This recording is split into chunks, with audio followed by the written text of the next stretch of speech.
Hey everybody, well we have arrived at the end of our study of Joshua. Unfortunately, we had to kind of rush through the later portions of the book. I wish we'd been able to spend more time in it, but I am excited to dive into Judges and Ruth as part of this semester with all of you. And so we reached the end of Joshua.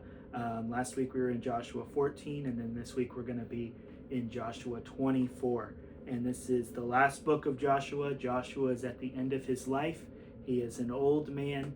He has seen the Lord do so many things, and Israel is resting in the promised land. Back in chapter 23, Joshua begins his kind of farewell speech. And then just some of the things that he highlights there in 23, he highlights that Israel is experiencing rest from their enemies at this point. What a massive moment in the story of Israel and in the nation of Israel. They are in the promised land, living in rest. We also see in verse 6 and really throughout all of chapter 23, Joshua continues to call the people to be strong and courageous, continue to obey, continue to be faithful because of who God is. And then when we get to chapter 24, Joshua continues this speech. And in the first part of the chapter, he recounts a lot of the history of Israel. He shows over and over again how God has been faithful, the miracles that he has done, the miraculous ways that he has provided, bringing them out of Egypt and all of the things associated with that. And these historical reminders support the rest of Joshua's message as he concludes his life and his leadership of the nation of Israel. And that message is to worship God and God alone. And so starting in verse 14, which is the first part of our lesson for this week, Joshua calls Israel and us to fear and worship the Lord in sincerity and truth. We are to have a positive respect for God, that fear for God, that propels us to holy living, that propels us to live lives of worship. And again, this is coming out of a recount of all the things that God has done for Israel. And it's the same for us.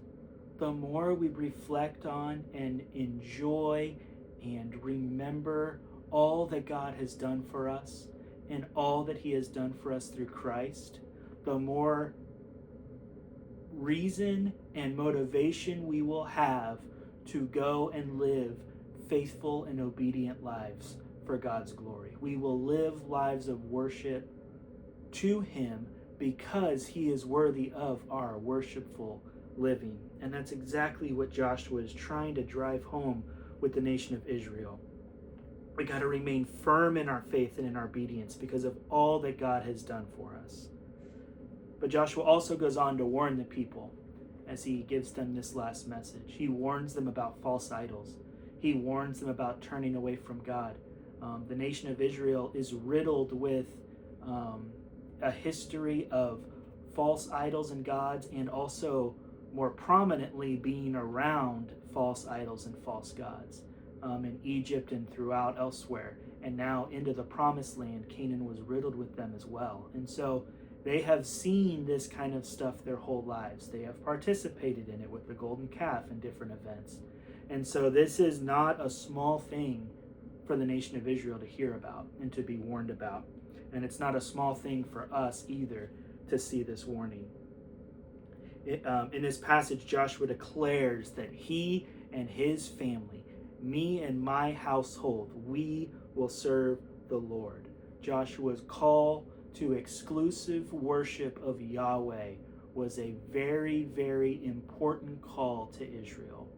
And it is an extremely important call to us today. So as I was looking at this lesson, I was struck with questions like, who or what in my household are we worshiping and serving? Who or what in our church are we worshiping and serving? Because we all have things in our lives that we worship and serve. We all have things, these false idols and gods and things that we worship and hold on to and cling to and put in place of God and at times rise above God in our worship. And there's just so many things, and I'm sure we all have countless items throughout our life, or things or people throughout our life that have been idols in our life at times. And Joshua here is trying to drive home the important point to make a commitment that me and my household will serve the Lord. I hope each of you have done that. And I hope you and your groups have done that. And I hope that this week is a really good conversation to help us all see the importance of committing ourselves and our families to worshiping God alone. Joshua goes on to warn Israel, if they turn from God to these other idols or gods, their fellowship with God would be destroyed. He's going to turn against them like he did at Ai, but in a much greater way, and in a longer lasting way. And they will experience oppression, and the enemies will come back, and there will be just so much of that life brought back on them if they turn from God. They will break the covenant with God and be out of fellowship with God. And the same thing happens with us. We have consequences for the things that we do. We have consequences for the idols that we have in our lives. They disrupt our fellowship with God because they're taking our eyes off of God onto these other things.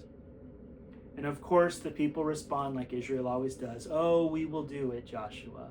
Oh, no, we will never go to other idols and gods.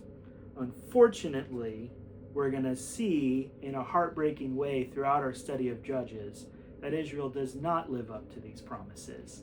And they do, in fact, turn their back on God and worship other gods.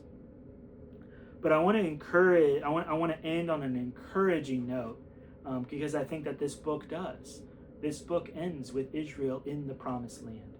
Israel is seeing the signs of God keeping his promises.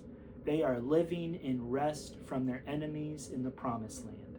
We also see at the very end of the chapter and of the book that Joseph, Joshua, and Eleazar the priest are all buried in the promised land.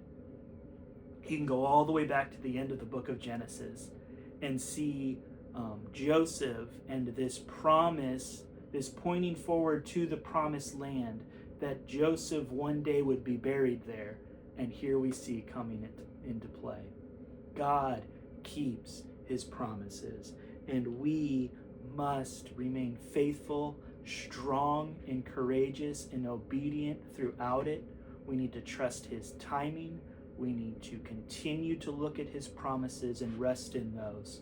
And so this book ends with Israel in the promised land, and they're experiencing rest.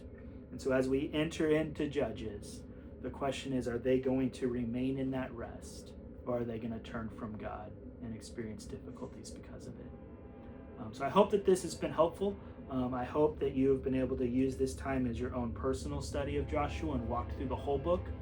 If you were unable to do that, I encourage you to do that with Judges. Commit as leaders to walk through the whole book, even if it's not part of our lesson, and read through it and study it so that we can faithfully proclaim God's word to our people. But I hope that this has been helpful. I hope that through the book of Joshua, our church will be more strong and courageous. We will trust in God's promises even more, and we will be encouraged to endure in faithful obedience to the end because of who God is. Hope you guys have a great Sunday. As always, let me know if you need anything, and I love you guys.